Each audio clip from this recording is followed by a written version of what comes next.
এখন ক্রিসমাসের সময়, বড়দিনের সময়, অনেকেই বড়দিন উদযাপন করছেন, আনন্দ উৎসব করছেন। ফুটবলের ফরমেশনের মধ্যেও এসেছে বড়দিনের ছোঁয়া, ক্রিসমাসের ছোঁয়া। আর ফুটবলের ফরমেশন এবং ট্যাকটিক্সের মধ্যে এই ক্রিসমাসের স্পর্শ নিয়ে এসেছেন পেপ গার্দিওলা। আবারও নিয়ে এসেছেন পেপ গার্দিওলা। সেটা কিভাবে? আজ থেকে ২০ বছর আগে নিয়ে যাওয়া যাক আপনাদেরকে। তখন এসি মিলানের কোচ ছিলেন কার্লো অ্যানচেলোত্তি। সেই বিখ্যাত এসি মিলান দলটাতে ছিলেন আলেসান্দ্রো নেস্তা, পাওলো মালদিনি, আন্দ্রেয়া পিরলো, দিদা, ক্লারেন্স সিডর্ফ, কাকা এবং অ্যান্দ্রি শেফচেঙ্কোর মতো তারকা। সো দলে অনেকগুলো তারকা থাকলে যে জিনিসটা হয়, কার্লো অ্যানচেলোত্তি সব সময় তার তারকাদের এক্সপ্রেস করতে দিতে পছন্দ করতেন। একেবারে কাঠখোট্টা ফরমেশনের মধ্যে আবদ্ধ না থেকে তিনি চাইতেন তার খেলোয়াড়েরা যেন মাঠের মধ্যে নিজেদেরকে এক্সপ্রেস করতে পারে।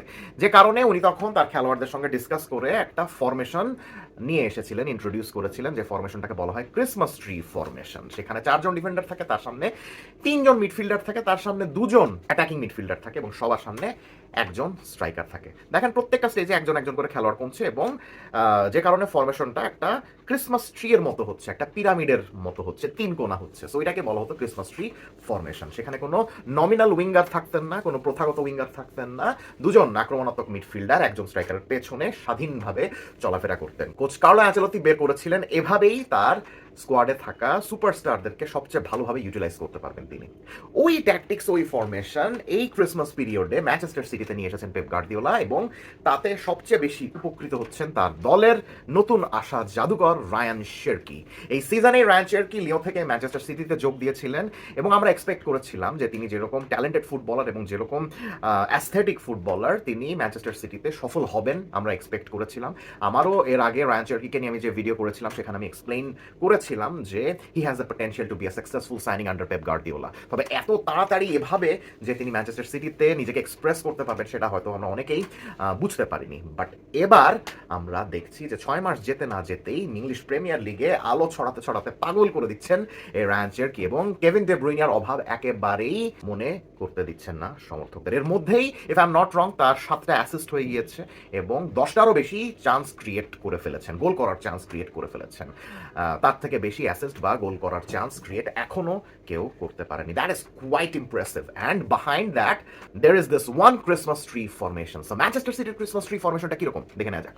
তো এসি মিলানের ক্রিসমাস ট্রি ফরমেশনটা ছিল অনেকটা এরকম। দেখেন গোলকিপারের সামনে 4জন ডিফেন্ডার আছেন, যেই ডিফেন্ডারের মধ্যে সবচেয়ে উল্লেখযোগ্য পাওলো মালদিনি এবং আলেসান্দ্রো নেস্তা।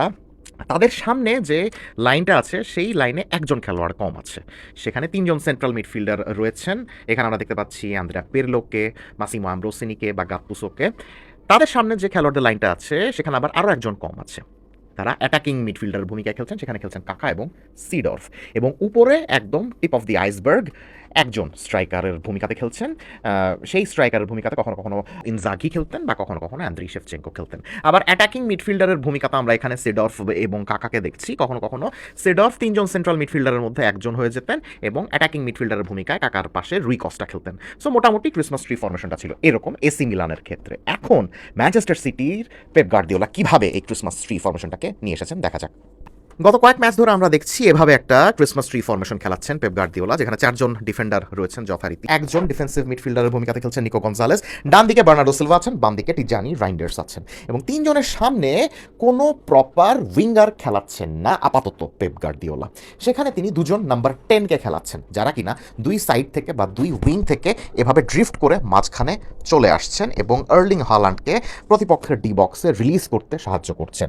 এই ডুয়েল নাম্বার 10-এর ভূমিকাতে খেলছেন রায়ান চেরকি ডান দিকে এবং ফিল ফোডেন বাম দিকে এবং 2জনের সামনে খেলছেন আর্লিং হালান্ড। দেখুন 2জনের কেউই কিন্তু প্রথাগত উইঙ্গারের ভূমিকাতে এভাবে খেলছেন না।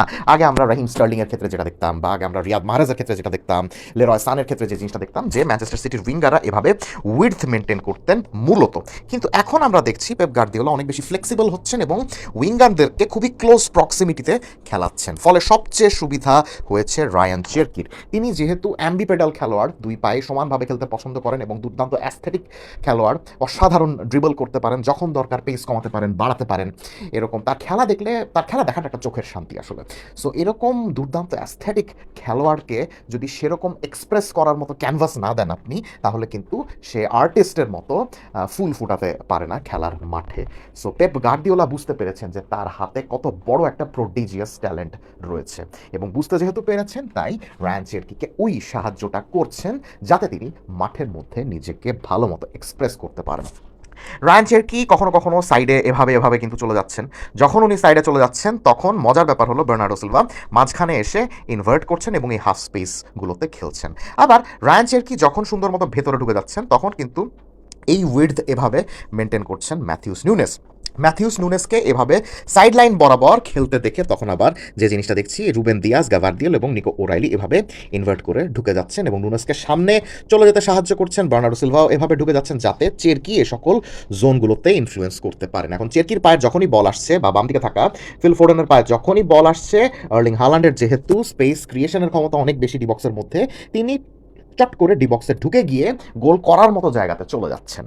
তিনি তার অসাধারণ টাইমিং এবং পজিশনিং ইউজ করে ওই ডিবক্সের মধ্যে গোল করার মতো জায়গাগুলোতে চলে যাচ্ছেন, এবং রায়ান চেরকিকে আপনি যত বড় লো ব্লকের সামনেই খেলান না কেন, তার ট্রিকারি, তার স্কিল দিয়ে তিনি অবশ্যই ভেতরে ঢুকে যাওয়া স্ট্রাইকারকে খুঁজে পাবেনই।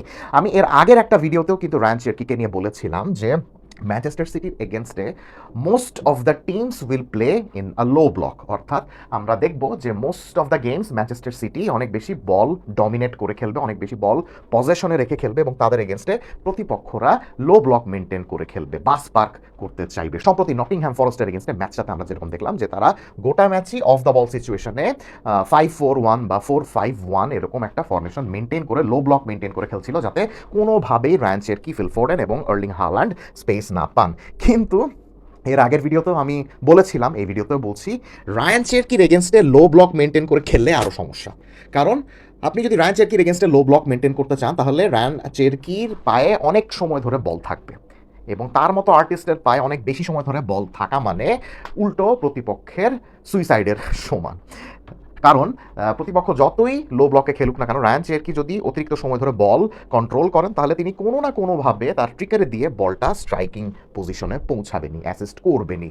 তাই তার এগেনস্টে বরং লো ব্লকে না খেলে আপনি যদি মিড ব্লকে খেলেন এবং আপনি যদি সমানে রায়ান চেরকিকে একজন বা দুইজন দিয়ে কন্টিনিউয়াসলি প্রেস করতে থাকেন, তাহলে একটা সুবিধা হতে পারে, যেটা কিনা আমরা মৌসুমের শুরুতে টটেনহাম হটস্পারের এগেনস্টে ম্যাচে দেখেছিলাম। সম্প্রতি যে দুটো তিনটা ম্যাচ ম্যানচেস্টার সিটি খেলেছে প্রত্যেকেই মোটামুটি লো ব্লকেই খেলেছে এবং ম্যানচেস্টার সিটিকে সেভাবে প্রেস করেনি। যেহেতু প্রেস করেনি সেহেতু রায়ান চেরকি এরকম দুর্দান্ত পারফরমেন্স করতে পেরেছে। তাই বলে কি প্রেস না করলেই কি রায়ান চেরকি ভালো খেলেন, প্রেস করলে কি তিনি ভালো খেলেন না, ব্যাপারটা সেরকম না। এটা বললে যথেষ্টই ভুল বলা হবে, বিকজ এই সিজনে আমরা দেখলাম যে রায়ান চেরকি আস্তে আস্তে নিজেকে আরও রেনোভেট করছেন, আরও বেশি উন্নত হচ্ছেন। আগে লিওতে আমরা যে জিনিসটা দেখতাম যে তাকে প্রেস করলে সেরকম তার কাছ থেকে সেই খেলাটা বের করা যেত না, কিন্তু এখন আমরা সাম্প্রতিক ম্যাচগুলোতে দেখছি যে রায়ান চেরকিকে যদি আপনি প্রেস করেন তাও তাকে আটকে রাখা সম্ভব নয়। এখন এই ফর্ম তিনি মেনটেন করতে পারেন কি না সেটাই দেখার বিষয়। আর যদি মেনটেন করতে পারেন তাহলে এই ক্রিসমাস ট্রি ফরমেশনের মতো ম্যানচেস্টার সিটিরও ক্রিসমাসই থাকবে গোটা বছর জুড়ে। কমেন্ট সেকশনে জানিয়ে দেবেন রায়ান চেরকির এই দুর্দান্ত ফর্ম নিয়ে আপনি কী ভাবছেন। Let's have a discussion.